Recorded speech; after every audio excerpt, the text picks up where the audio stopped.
குருவின் தினம் ஒரு சுவடுகளில் பாம்பாட்டியின் மகுடிக்கு ஒரு பாம்பின் அசைவு. இந்த வார்த்தையை நாங்கள் இன்னொரு கூட விளக்கம் கொடுக்கலான்னு ஆசைப்பட்றோங்க. ஒரு பாம்பாட்டிக்கிட்ட மகுடி இருக்குங்க. இந்த பாம்பு எதற்காக அசைந்து இசைந்து ஆடுகின்றது என்பதற்கு மகுடிக்கா இல்லை அந்த பாம்பாட்டிக்காங்க? திசையை நோக்கி பயணிக்கின்ற ஒவ்வொருவருமே தன் வாழ்க்கையில் எதையெல்லாம் நொழிந்து வலிந்து தனக்குள் இருக்கின்ற துன்பத்திற்கும் இன்பத்திற்கும் அவர்களே சான்றுங்கிற விஷயத்திற்குள் எதனையெல்லாம் அவங்க மீண்டும் மீண்டும் தனக்குள் துவாபரகம் செய்ய ஆசைப்படுறாங்களோ அவர்கள் அனைவருக்கும் இந்த பாம்பாட்டி தான் பொறுப்புனா அந்த மகுடி அப்போ தேவையே இல்லைங்க. அப்போ மகுடிங்கிறது இங்கே எதுங்க? ஒரு பாம்பின் ரகசியம் இந்த மகுடிக்குள் ஒழிக்கப்பட்டு விட்டது. பாம்பே, நீ மகுடிக்கு ஆடுகின்றாயா இல்லை அந்த பாம்பாட்டிக்கு ஆடுகின்றாயா?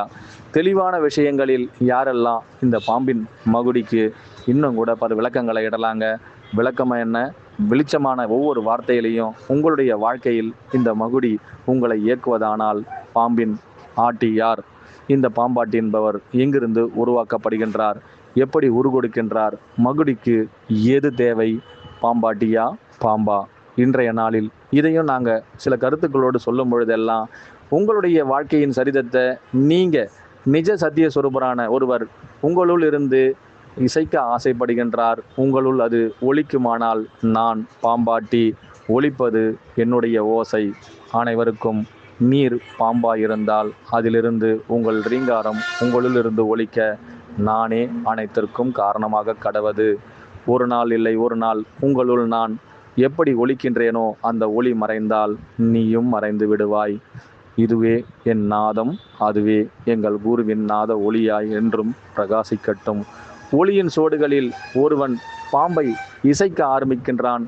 ஒளி காதில் அல்ல, உணர்வில் மிருதமாய் ஒலிக்க கடவது. அப்பொழுதே அந்த பாம்பாட்டிக்கும் மகுடிக்கும் எது உள்ளிருந்து ஆட்டுவிக்கின்றதோ அதுவே பாம்பாட்டியின் தத்துவம்.